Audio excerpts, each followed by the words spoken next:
Hello and welcome. You're watching NDTV 24/7. I'm Osama Shah. Voting has ended for the Phase 5 of Lok Sabha elections. Voting was done in the states of Bihar, Jharkhand, Maharashtra, Odisha, Uttar Pradesh, West Bengal and two union territories, Jammu and Kashmir and Ladakh. That was held on Monday. With this Phase 5, the Lok Sabha elections is over in Maharashtra and Ladakh. A provisional turnout of 57.5% has been recorded.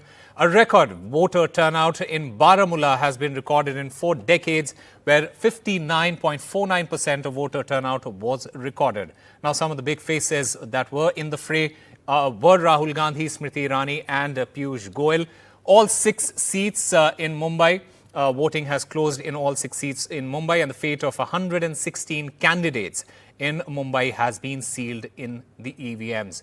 Amid all the politicians, the film stars and sports people also came out to vote.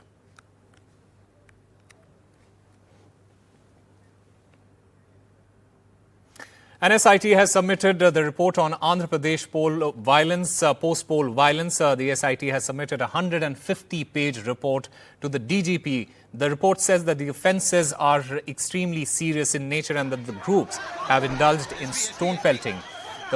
The SIT report also mentions that the violence may have led to death and serious injuries. Remember, the violence was reported in districts of Palnadu, Tirupati, Anantapur. 1,370 names have been accused, people have been accused, and 124 have been arrested.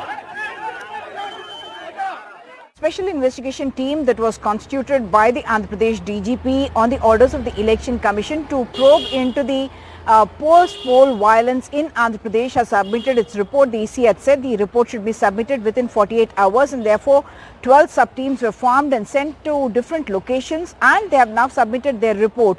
What they have said is that in a 150-page report, they have said there are about 33 cases that are being booked in the 3 important districts of Palnadu, Tirupati as well as Anantapur, and 1,370 people have been named as accused in this, of which 124 in fact have been arrested by the police. As many as 94 have been issued notices under 41A to appear. And what I must point out is that the SIT has in fact made very important observations, saying that the groups had indulged in indiscriminate stone throwing and that the offences were an extremely serious nature, and miscreants had brazenly participated in violence, and the violence could have led to death as well as to serious injury as well. So what they have said is that memos should be submitted additionally in the courts in order to add appropriate sections of the law, and digital evidence like CCTV, arrest of the accused and filing of charge sheets should be done at the earliest. The EC had in fact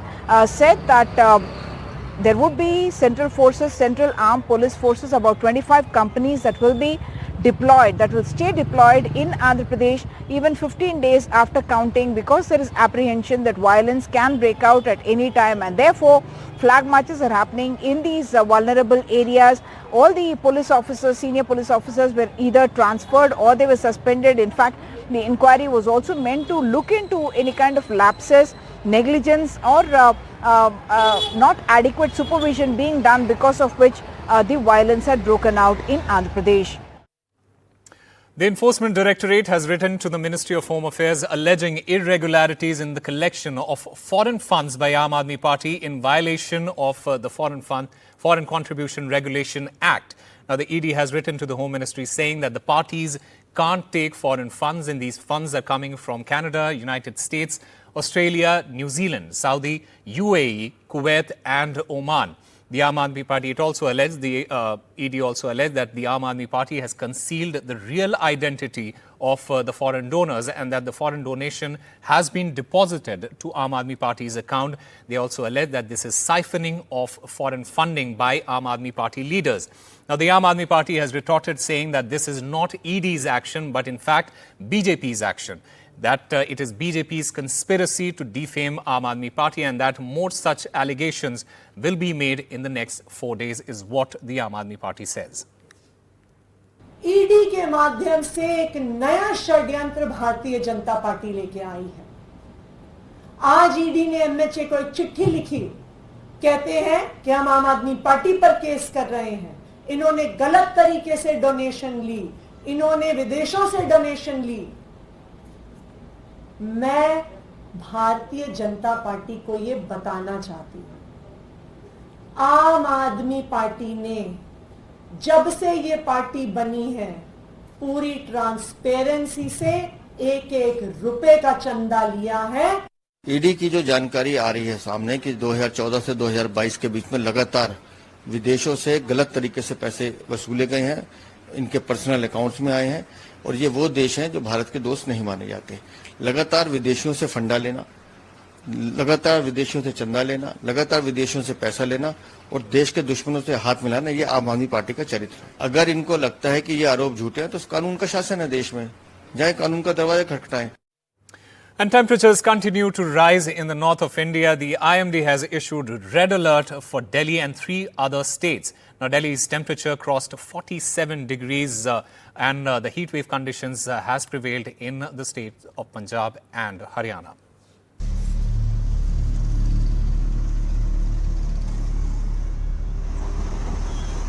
Record-breaking heat, capital on the boil, and no relief in sight yet. The Met Department has issued red alert as heat waves grip Delhi and North India, with the mercury bolstering up to 47 degrees Celsius. With no respite in the next couple of days, heat wave conditions are likely to continue in many pockets of Punjab, Haryana, Chandigarh, Delhi and Rajasthan. It is important to keep yourself hydrated at all times as the temperature in the national capital crosses the 45 degrees mark. Our target region for heat wave realized as well as alerts is Punjab, Haryana, West Uttar Pradesh, Rajasthan. This entire region is currently under the grips of severe heat wave, and this situation is likely to continue for the next 5 days. Please stay away from the sun, especially between 12 to 4 p.m. During this period. Cover yourself fully with loose cotton clothes and carry an umbrella. Drink a lot of water. Carry water. To combat cases of heat stroke, the Ram Manohar Lohia Hospital has opened a special heat stroke care unit. The immersive technique is most effective for patients suffering from 105 degrees fever. Nowadays, all the guidelines recommend, especially in case of exertional heat stroke, immersive cooling. So keeping this in view, the hospital set out on a course to establish a state-of-the-art heat stroke room, and we have been able to do so. A lot of people lose their ability to sense dehydration. So our thirst reflex somehow becomes weaker. So whether we feel thirsty or not, it is imperative that all of us, our brothers and sisters working in inclement weather outside, must take shade breaks as well as fluid breaks. May is the hottest month of the year, and with climate change, the scorching heat waves can be fatal. I'm keeping myself hydrated. Are you? With camera persons Sushil Rathi and Kanan Patra, this is Tanushka Datta for NDTV. Time for a short break. More on the other side.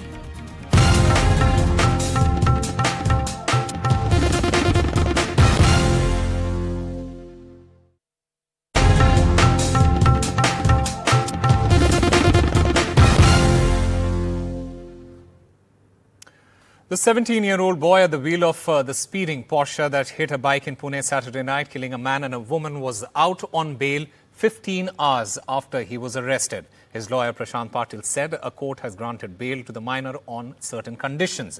Now, the family of the deceased is seeking justice, saying that the accused's bail must be cancelled. Amid the whole outrage, top police officials have said that they must treat the accused as an adult.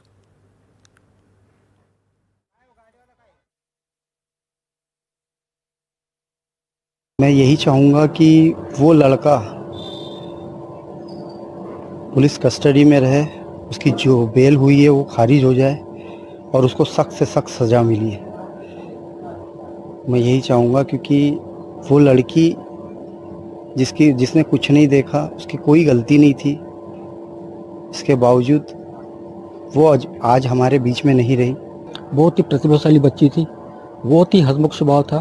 उसके बड़े बड़े सपने थे कि मैं खूब पढ़ूंगी, आगे बढ़ूंगी, अपने पापा और अपने परिवार का नाम रोशन करूंगी। बहुत ही हम लोग सदमे में हैं, हम अपने दुख को शब्दों में बयान नहीं कर सकते हैं। Yes, it's very much unfortunate. This unfortunate incident happened on Saturday in Pune, nearly at 2:10 a.m. in the morning, when a super fast drawn car by a 17-year-old minor just take away two innocent lives. After that, the Pune police arrested the boy, but after 15 hours, the boy was given bail by the respected court. Respected court has given some conditions, and on that condition he was granted bail. The minor was granted bail. The first condition was that he have to write an essay on accident, and second condition was that he have to work in Yerwada jail and have to know the traffic rules. These two conditions he was given bail.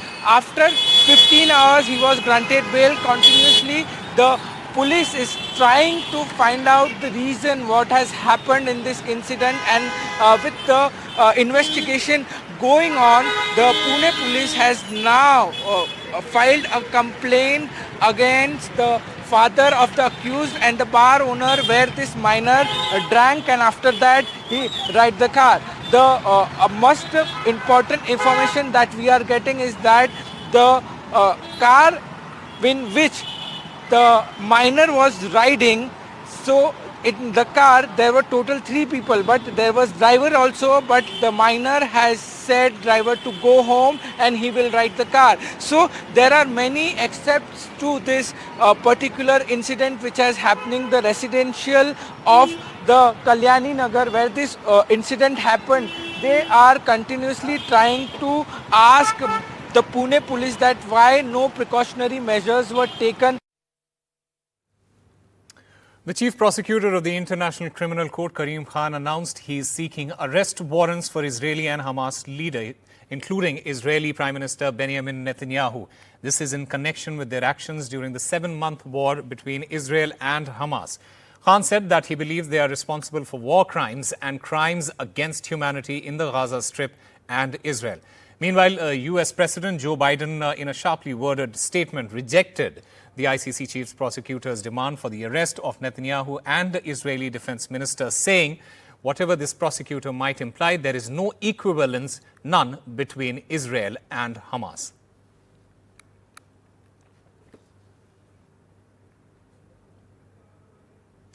And the Iranian President Ibrahim Raisi and his foreign minister died when their helicopter crashed as it was crossing mountain terrain in heavy fog. Now, 5 days of mourning has been declared in Iran. India, in fact, has declared a state mourning on May 21st. Mohammad Muqbil will be the interim president of Iran, and Iran cabinet has issued its first statement saying that the path of service will continue with tireless spirit of Raisi.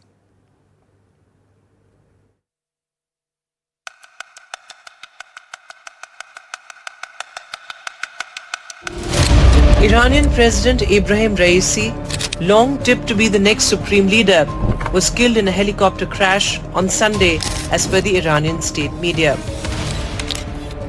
Raisi was travelling with the Iranian Foreign Minister Hossein Amir Abdullahian, and a total of 9 people were on board when the chopper went down in northern Iran's East Azerbaijan province. The state media said there was no sign of survivors. Footage shared by state-linked Iranian media showed bodies of the crash victims being carried by rescuers. The helicopter was on its way back from a visit to the border with Azerbaijan in Iran's northwest when it crashed. Ibrahim Raisi was a controversial figure, celebrated, feared, and opposed by many across the nation. He had deep links with the judicial and religious elite in Iran. A hardliner and religiously conservative politician, he was reportedly considered to be the successor of the supreme leader Ayatollah Ali Khamenei. After facing defeat in 2017, Raisi was elected as Iran's president in 2021. The election was controversial as all prominent opponents were barred from running under Iran's voting system. Raisi was titled the Butcher of Tehran as he sat on the death panel which sentenced thousands of political prisoners to death in 1988 at the end of the Iran-Iraq war. He was sanctioned by the US for his involvement in these executions. The president did not shy away from international standoffs either. He was a vocal opponent of Israel's war in Gaza. He supported Iran's decision to launch a drone and missile attack on Israel on the 13th of April, following an Israeli attack on Iran's consulate building in Syria. Under Raisi, Iran reportedly harmed many proxy groups in the Middle East, such as Yemen's Houthi and Lebanon's Hezbollah.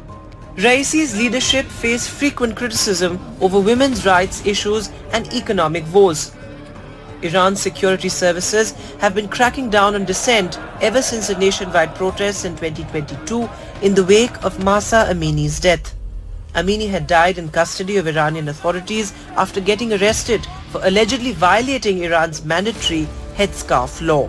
The months-long crackdown on protesters had killed more than 500 people and over 22,000 were detained.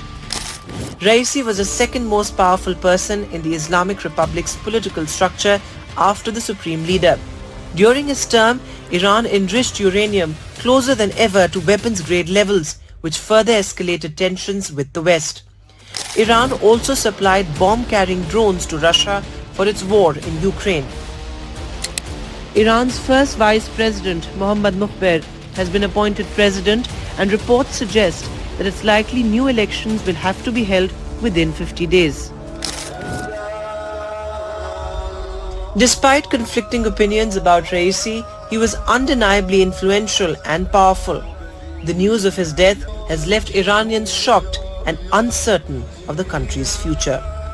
With Debanjali Biswas and Vishal Vivek, Bureau Report, NDTV. And India's External Affairs Minister S. Jaishankar has lauded Raisi's contribution in the Chahbar Port Pact. Listen in. You know, we've been trying for almost 20 years now to have an agreement with Iran. We could have like a short-term agreement because there were a lot of problems on their side. But actually, in recent months, thanks to, in fact, the two people who unfortunately died yesterday in the helicopter crash, the President of Iran and the Foreign Minister of Iran, because of their interest and their initiative, we were actually able to finalize a long-term agreement. That's all we have for you. Keep watching NDTV.